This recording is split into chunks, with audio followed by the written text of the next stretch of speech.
Kung aduna may dakong leksyon nga gihatag ang pandemya kanato, mao kini ang pagpaambit sa atong grasya ngadto sa atong isig katawo. Usa na nini ang negosyanteng si Chase Cucalyong nga bisan pa man sa daghang grasya nga iyahang nagkabot. Siya wa malimot sa gitudlo sa iyahang ginikanan ang pagkamanggihatagon. Niring baguhay lang siya nagpag-giveaway og usa ka sakinan alang sa iyahang mga followers. Kini agi og pagpasalamat niya kay nagpabilin gihapong lig-on ang iyang negosyo taliwa sa hagit nga dala nining pandemya. Karong buntaga ato siyang hinabion, kabahin siyang inspirasyon sa pagbuhat nini. Dinhi lang sa GMA Regional TV Live. Makauban nato karon sa programa Sugbuanong Negosyante Chase Cucalyong.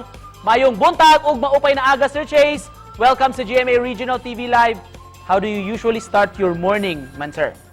Hi, good morning, Sir Nix. Usually, I wake up at 6 a.m. and first thing I do is check my phone for messages from my employees, business partners, stuff like that. And then I get ready for work. And then at 7 a.m., wala, out the door na. Thank you so much, Sir Chase, for accepting this interview. Una sa tanan, sir, we'd like to know more about you growing up. Unsa may para nimo most important value you have learned from your parents? Oh, well, I've definitely learned a lot, from my parents. But so my parents are two very different people. So let me start with my dad. So with my dad, I learned the value of discipline and hard work. That's the main things he's instilled in me and my siblings. And then for my mom naman,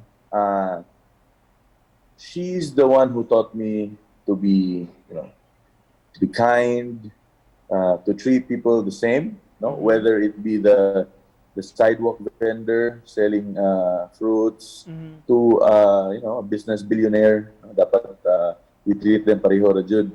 Daghan gyud tuod nakadayeg sa imong pagpaambit karon sa imong blessing sa uban. Giunsa man imong pagbuhat ani, Sir Chase?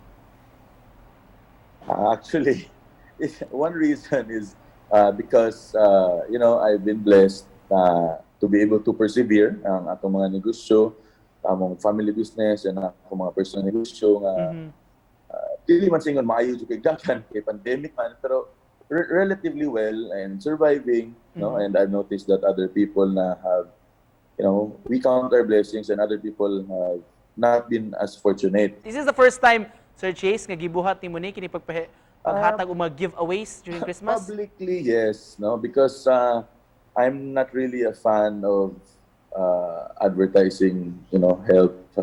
But this is social media and times are changing, and a lot of people have told me na to do something, Kawas ni pagpag-giveaway nimo og sakyanan, Sir Chase, doon na ba kay laing plano nga ipag-giveaway sab? Aw kana kihanlan na jud mo mag-tune in sa akong Instagram post sana. Abangan gyud mo na, Sir Chase, kay daghan gyud tuod ang ni-share og namasin nga unta sila na makaangkon sama ni maong sakyanan. Para nimo, sir, unsa man ka importante nga sakyanan? Having a car isn't really everything, but it really helps.